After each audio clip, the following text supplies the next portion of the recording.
My Govanen. Welcome to the Tolkien Lore channel. I'm the Tolkien Geek, and it's time for some more Thursday Tolkien thoughts.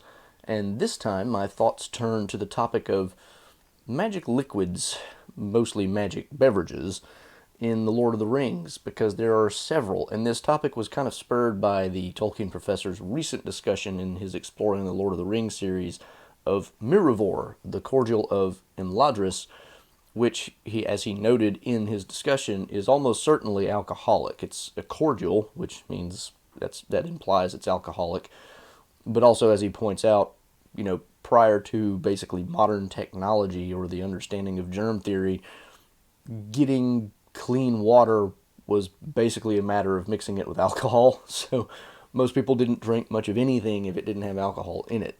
At any rate, he's discussing the properties of Mirivor, and as he notes, the effect of it seems to be mainly spiritual rather than physical. But this got me thinking on another train of thought, because it's not the only liquid in The Lord of the Rings that is ingested and has interesting or unusual effects. I can think of at least two others. One of them being the Ent drafts that Merry and Pippin drink, which very much does affect them physically by making them taller.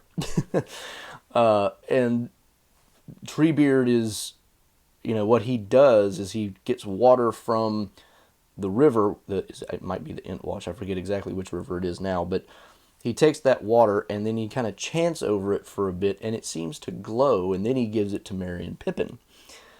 And then they drink it and they feel like it just kind of goes all through their body and does something, and that something apparently is making them taller, although they don't necessarily realize it at the time. The other one that I thought of was the orc medicine, I guess we could call it. It's not exactly medicine.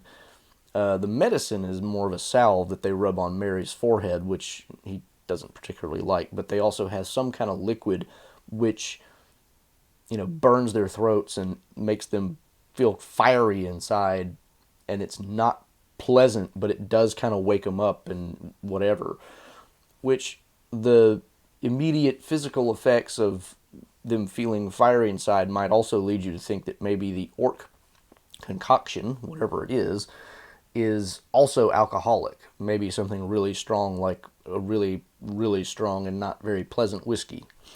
For my personal purposes, I would call all whiskeys unpleasant, but that's just because I don't like or drink alcohol. Personal thing. But the point being here, all of these different beverages have these very different, unique effects. And the orc one can be seen in almost a dark parallel to the Mirivor, because it has a similar type of effect in a way, because it kind of wakes them up, it gives them kind of some renewed strength or whatever, but it seems a little more physical than spiritual, and it seems way less enjoyable than the Mirivor. And then, of course, the salve that kind of goes along with it that they put on Merry's forehead also speaks to kind of the same thing. It's like the orcs, the Uruk-hai, have their own things that they use for similar purposes that the elves do, but they're degraded, they're degenerate, they're perverted. They have positive effects, but through probably not the best means, and maybe not, entirely without bad side effects, although we don't really get any hint of what those might be other than just the burning sensation that Merry experiences.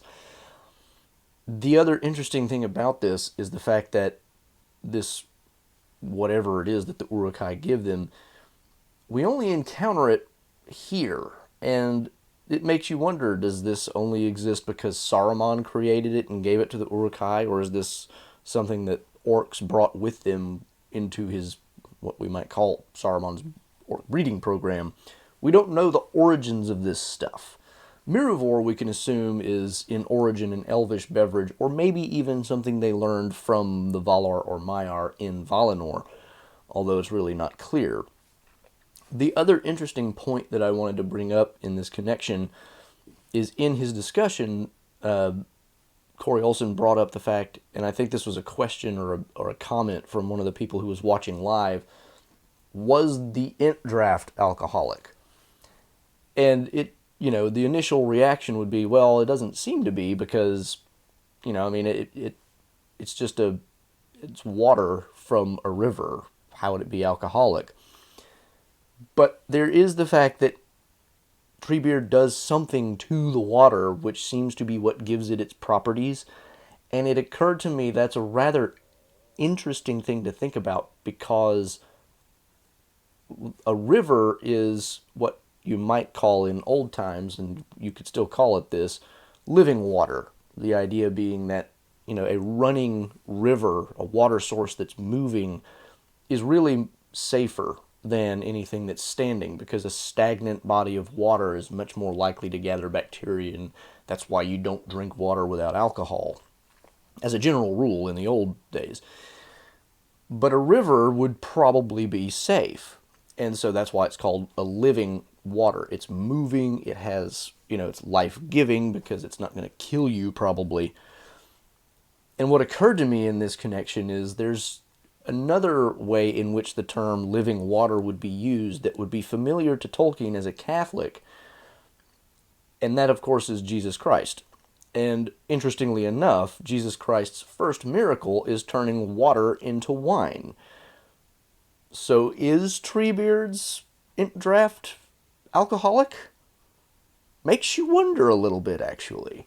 I don't know that there's any real reason to think that Tolkien was thinking along these lines whenever he did this, but it just gave me a really minor epiphany, you might say, to think that Tolkien might have been thinking along those lines, possibly. There's no direct evidence, of course, one way or the other, but it just struck me as a really interesting connection. And so it could be that all three of these beverages are actually alcoholic and doing different things, obviously. They're not merely alcoholic, but the alcoholic presence in each of them might have a significance of its own. Treebeard's having the most significant significance, to be redundant.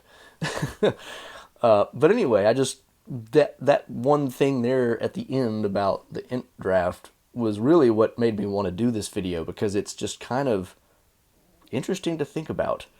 Now, there are other beverages, of course, in the Lord of the Rings. For example, there's the whatever it is they drink at the clearing with Gildor and his elves, the wandering company that they encounter in the Shire.